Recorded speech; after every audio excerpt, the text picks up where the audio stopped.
Okay, hi everybody. So I wanted to go through Act 4, Scene 1 with you because this is a really big scene and this sets us up for the remainder of the play.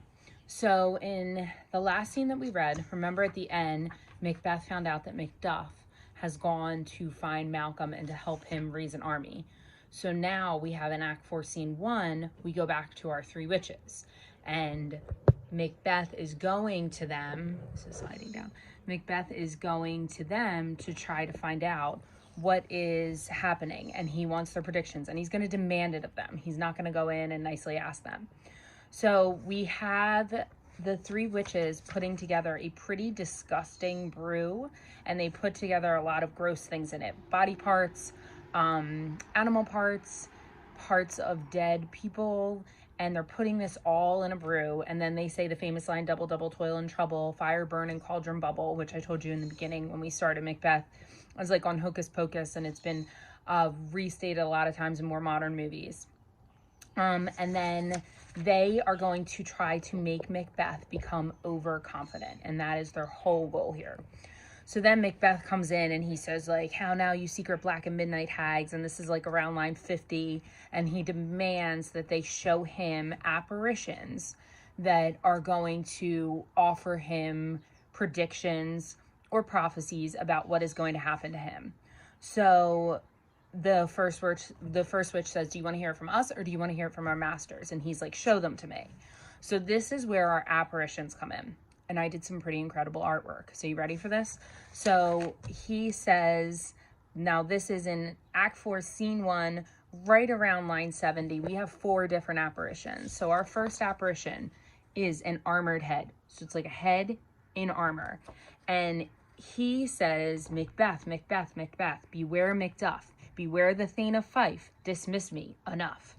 So in that apparition, he's telling him to beware of Macduff. So Macbeth's like, all right, I already know that. Like, he's out. I disgraced him. I'm not worried about him. So then he says, show me another. So then the second apparition, you ready for this artwork? Bloody child. No way I'm drawing a bloody child, but this will give you the idea. So the bloody child says, now, be bloody, bold, and resolute. Laugh to scorn the power of man, for none of woman born shall harm Macbeth. So wait, that's kind of like a riddle. No person born from a woman shall harm Macbeth. So Macbeth says, isn't everybody born from a woman? So I'm good. I'm not worried about it. Again, making him more confident, which the witches are trying to do.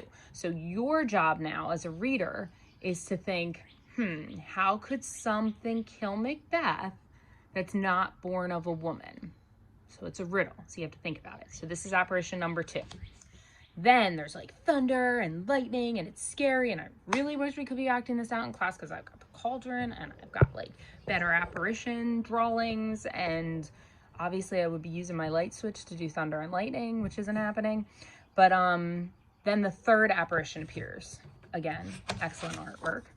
This is a crowned child who's holding a piece of a tree, okay? And this apparition says, Macbeth, Macbeth, Macbeth, beware Macduff. Nope, sorry.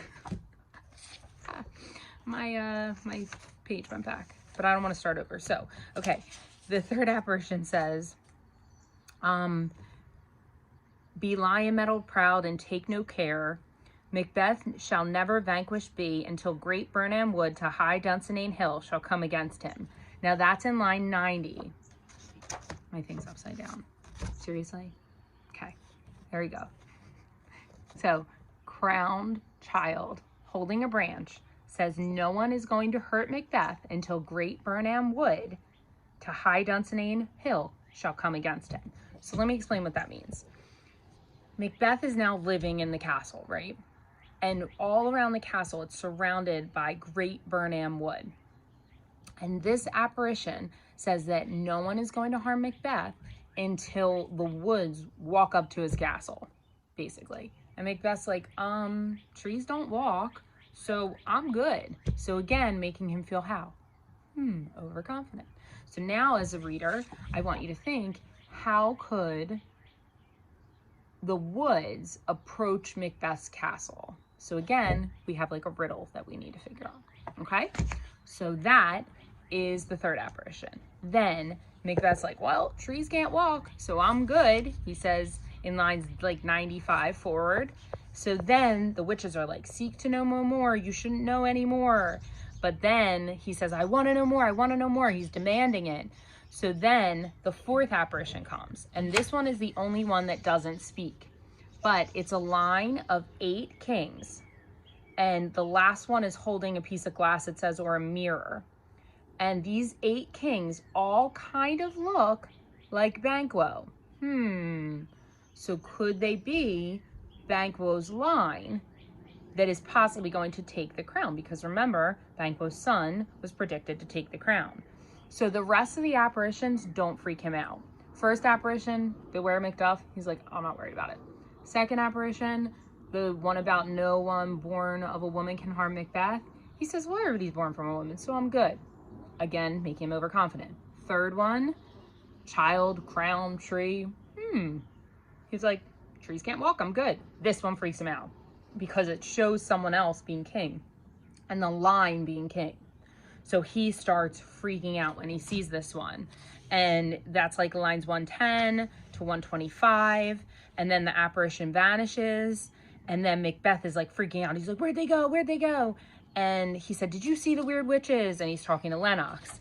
At the end of this scene, he vows to kill a family.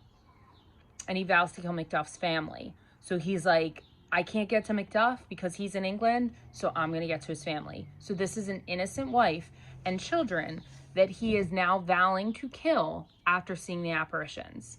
So this scene really sets up a lot of the ending of the play. And we're already in Act 4. There's only 5 acts. So I'm thinking we'll finish within, like, by the middle of next week. So now that you've seen the 4 apparitions, what I want you to think about, and the question that I'm going to ask you, is how are these apparitions going to come true? 3, 2, and 1. All right, guys. Thanks for listening. Have a great day.